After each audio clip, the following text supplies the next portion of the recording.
Thank you so much for watching. Here in conversation now with Ross Cadell, the National Senator from New South Wales. Where are you joining us from tonight, mate?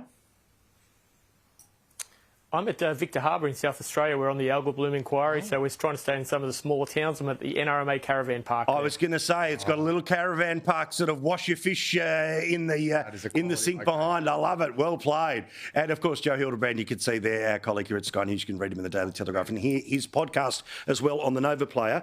So, lads, again, I don't want to go over where everyone else has been because when you're watching the show live, it ain't the only show you've seen, okay? Yeah, that's right, yep. So I want to talk about how we disagree in Australia, okay? Yep. Because thank goodness we don't have the guns. Yep. Thank goodness we don't have the violence. Agreed. But let's also be very clear that the threats against sitting politicians have gone up in Australia. Yes. This weekend, there will be not one but 4 face-to-face protests which will take place in Melbourne. Yep. The agitation that is in the air. So, Joe, to that question of how we disagree, because the point is that it'd be lovely if everyone kind of backed down a little bit, but the more and more people think that their cause is the righteous one, they're going to step up. Yeah, they are. And this is why I mean, I'm like a cracked record on this. I've been screaming from the rooftops for years. Do not let the extremists in. I firmly believe in free speech. Let them say their dumb, crazy stuff. Let them be angry or whatever. But do not fall into the trap of thinking that they are speaking for the silent majority. And also, if you don't like extremists, don't fight extremism with extremism. And so, for example, the Antifa morons who decided to come in and, you know, and start a punch up with the neo-Nazis in Melbourne on August the 31st, well done, numbskulls. You just made them look like the victims and you made yourselves look as bad as they are. And so I think this is a time for the centre to rise up, and not necessarily just the centre of politics, but for just mainstream people to say, listen, neither of you numbskulls speak for us.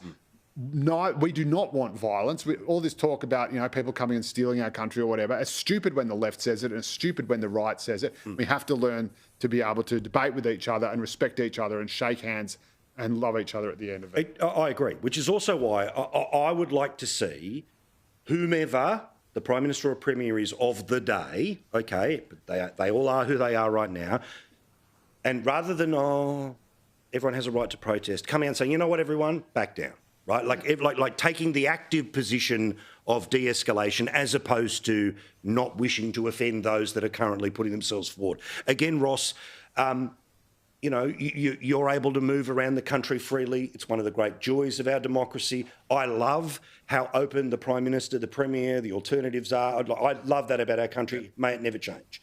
But about how we disagree, all right? Am I onto something here that rather than talking about the right to protest, perhaps we need to say, going into say this weekend, hey, everyone, not this weekend, back off, back off. That's what we've got to learn. We've got to learn to have that social interaction on ideas. And it's the old thing, you know, hate the sin, not the sinner. And things have got far too personal. Things have been escalated, as you heard, Joe, exactly the other day. People making this bigger than it ever should have been, and they're hating the people that say things and do things. We just have to calm this down and be a better country. More brings us together than tears us apart. We have to focus on that. And this is the thing, you know, I've got this thing on my wall in my office, an old Patton quote that says, you know, if everyone's thinking the same, someone isn't thinking. And we have to respect that and love it. We have to have those conversations. And that's really what we have to do. People in positions of power, people around, we have to be open to be challenged by ideas. If we stop thinking and get into groupthink, we just take this whole country backwards. So let's slow things down. Let's be respectful. Exactly, again, what Joe says. Let the lunatics do what they do. Don't think they're speaking for the majority of Australia. Let the rest of us respect one another, have a chat and say where we want to be and what we want. And look, you know, it doesn't mean no raised voices. It doesn't mean not being creative in the way you assert yourself and your ideas. But one thing that I always say, always have said, the people that you dislike the most politically, they love their kids too. All right. And just it would be nice if in reverse people thought that of us. We can't tell anyone what to think of us, but we can certainly control how we think of others. Keen to know what you think about that. Send me an email, paul@skynews.com.au.